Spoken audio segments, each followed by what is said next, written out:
All right. Everybody hears me? Rob? You know, we might not need a mic. We can talk pretty loud. Can everybody hear me like this? Yeah. All right. It was the same. Yeah. If we need the mic, if you can't hear, just whistle and we'll get started. First, I just want to thank everybody for coming out. This is the first ever, from what I've been told, turf grass or golf course management seminar that has ever been held here at Grasslands, and we are excited about it. Hopefully we'll get some positive feedback from this, and we might be able to do another couple topics, and we'll see how this gets going. This is definitely the guinea pig. So first, I just want to thank everybody for being here. I know it's dinner time. We're going to try to keep this moving pretty good. If we would like, please keep your questions kind of yourself now, because we kind of have an agenda and we have some pencils and some paper. Write it down, ask at the end, and we're going to leave plenty of time for questions and answers. But I just feel like we got to keep it on a roll. So, all right. Does anybody need a piece of paper and a pencil that doesn't have one, or does anybody want one? Okay, perfect. Yeah, we're going to get to that. Well, just so you know, I'm the golf course superintendent, Adam Ellison, and I was hired by Leonard, the Drummond Company, 3 years ago. From New Smyrna Beach, Florida, so I'm a Floridian. I have a bachelor's degree in horticulture with an emphasis in turf science from the University of Eastern Kentucky. And worked at quite a few good courses in the state of Florida. Started out my career at Sugar Mill in New Smyrna Beach and went to Palm Coast and built the ocean course there. And ended up in Sarasota down at Laurel Oak, which some of you have played. And that's where I acquired my assistant Matt here. He's a great guy. He's been with me for a long time, going on 5 years now. Matt, if you want to take a minute, just kind of tell them who you are and what you're about, that'd be great. Well, I am Matt Eichmann. I am Adam's assistant here at Grasslands. As he said, I came with him from Laurel Oak down in Sarasota. I started all this by getting my degree in turf grass science from the University of Florida. While I was there, I worked at Timaquana Country Club in Jacksonville, Old Memorial in Tampa, Trail Plantation, that's cool, and then down at that in Sarasota. And you know, believe it or not, we have a great relationship. You know, I'm big, he's small, works. Yeah. So we get along great. He's my better half, and hopefully I'm his. So anyhow, moving on, we're just I'm going to give a little background of our course. I'm sure some of you have heard this in the past. The golf course here used to be an old mining site, and when they were mining for phosphate and other materials, they ended up putting the city of Lakeland's trash in this area for a long time, and then whatever was left over as far as soil and earth was a gray clay called slime.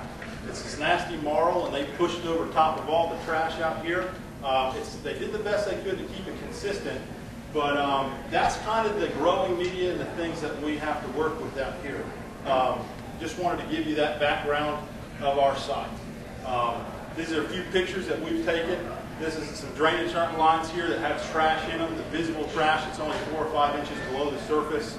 And then this is the material, what it does when it gets hard. I know that this has nothing to do with aerification right now, but it will in a few minutes. But I feel like it's necessary to preface this. So it's extremely challenging to grow grass in. Once it's dried out, it's concrete. Once it's wet, it's silly putty. So it definitely has some challenges. It definitely has a mind of its own, that's for sure.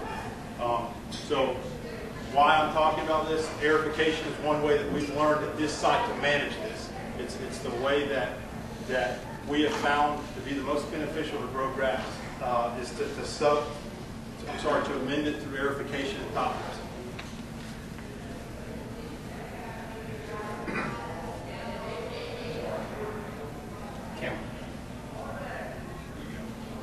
First time.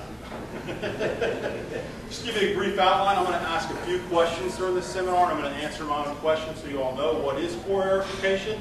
This is about core aerification. We're removing a core from the ground. We're not punching a solid tine. That's a whole other seminar. We're going to answer the question, why do we core aerify? When do we core aerify? How much core aerification is enough? And then we're going to go into detail of our program here, whether it be on greens, tees, fairways, traffic areas, etc. And we're going to go over a conclusion, and we're going to leave some time for everybody's question and answers. Core aerification. It's done with a hardened steel tine that is hollow, and when it drives into the ground, it pulls out a hollow or a plug of the earth. And when it redrives again, it ejects that first plug and pulls out another, and so on.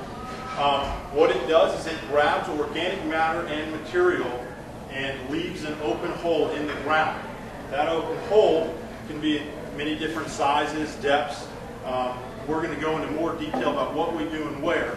And it is all very dependent on the type of material that you're punching. If you have a hard clay, a nasty, hard thatch layer, you use a harder tine, a deeper tine, a thicker wall tine. If you have a green, which is made up majority of sand, you'll use a tine that's smaller.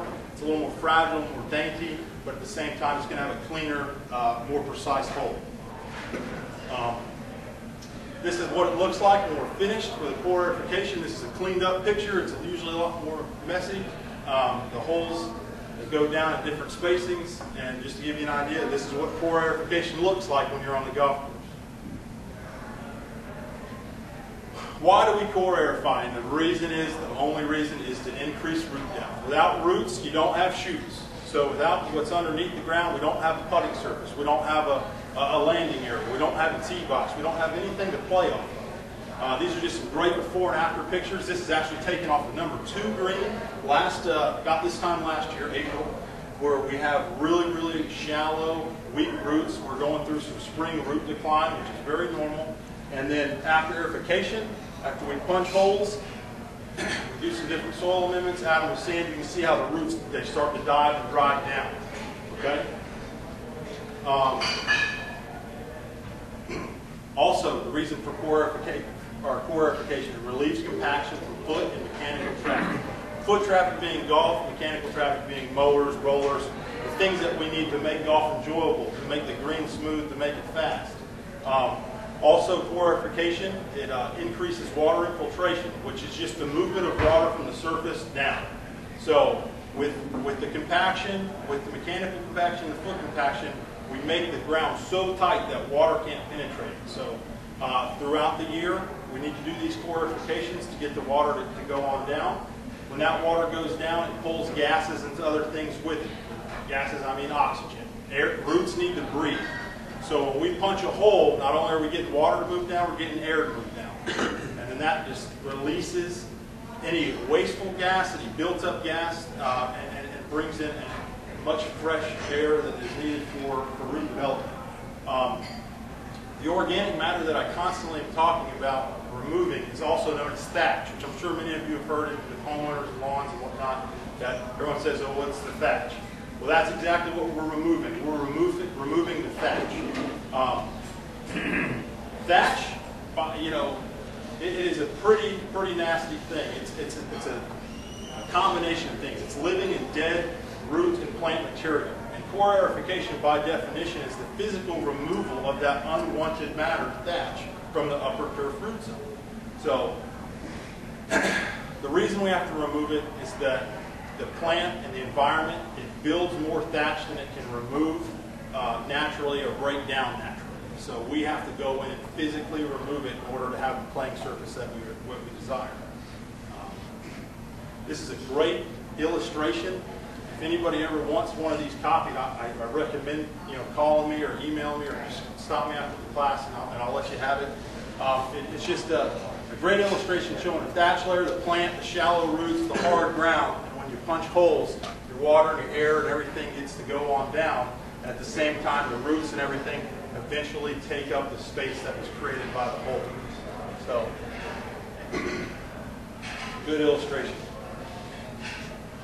When do we core aerify? And this is a big topic of discussion with every member here. They think that we just do it when everybody goes back up north.